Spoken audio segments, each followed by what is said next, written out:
ಮನಿ ಭಾಳ ಕಾಡ್ತೈತಿ. ಅಂದ್ರೆ ತನ್ನ ತಪ್ಪ ಮನಿ ಮೇಲೆ ಹಾಕ್ತಾನ ಮನುಷ್ಯ. ಎಂದು ಇವ ಎಷ್ಟು ಬೆರಿಕಿ ಮನುಷ್ಯ ಅಂದ್ರೆ ತನ್ನ ತಪ್ಪು ತನ್ನ ಮೇಲೆ ಹಾಕೊಳ್ಳೋದು. ಮತ್ತು ಅವ ಹೋಗ್ತಾನೆ ಭಾಳ ಕಾಡಾಕತ್ತೈತಿ ಅಂದ್ಕೂಡಲೇ ನಮ್ಮಂಥವ್ರ ಹತ್ರ ಬರ್ತಾರೆ. ಮತ್ತು ನಾವು ತಯಾರಾಗೇ ಕುಂತಿರ್ತೀವಿ, ಬರ್ರಿ ಯಾರೂ ಬಂದಿಲ್ಲ. ಏನಾಗೈತಿ ಏನಾಗೈತಪ್ಪ, ನಿನ್ನ ಮನಿ ಭಾಳ ಕಾಡ್ತೈತಿ, ಏನಾಗೈತಿ? ವಾಸ್ತು ಸರಿಗಿಲ್ಲ. ಮತ್ತು ಏನು ಮಾಡ್ಬೇಕು?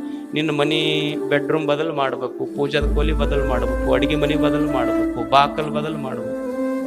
ನಮ್ಮಂಥವ್ರ ಮಾತು ಕೇಳವ ಎಲ್ಲ ಬದಲು ಮಾಡಿ ಮನ್ಯಾಗ ಹೋದ. ಅದು ಮನಿ ಅಂತೂ ನನ್ನ ಬದಲು ಮಾಡಿದೆಲ್ಲಪ್ಪ, ನೀ ಹಂಗ ಉಳ್ಕೊಂಡೆಲ್ಲ, ಮೊದಲು ನೀ ಬದಲಾಗಂತ ಮನಿ ಅಂತಿರ್ತೀವಿ. ಅದಕ್ಕೆ ಮನೆಯಲ್ಲಿ ಶಾಂತಿ ಸಿಗಬೇಕಾದ್ರೆ, ಮನೆಯಲ್ಲಿ ಸಮಾಧಾನಗಳು ಸಿಗಬೇಕಾದ್ರೆ ಬರೀ ಮನಿ ವಾಸ್ತು ಪ್ರಕಾರ ಕಟ್ಟುವುದರಿಂದ ಮನೆಯಲ್ಲಿ ಶಾಂತಿ ಸಿಗುವುದಿಲ್ಲ. ಮನೆಯಾಗ ಶಾಂತಿ ಸಿಗಬೇಕಾದ್ರೆ ಮನೆಯಲ್ಲಿರುವ ಮನಸ್ಸುಗಳು ವಾಸ್ತು ಪ್ರಕಾರ ಕಟ್ಟಬೇಕು. ಅಂದಾಗ ಮನೆಯೊಳಗೆ ಶಾಂತಿ ಸಿಗುತ್ತೆ. Download ShareChat.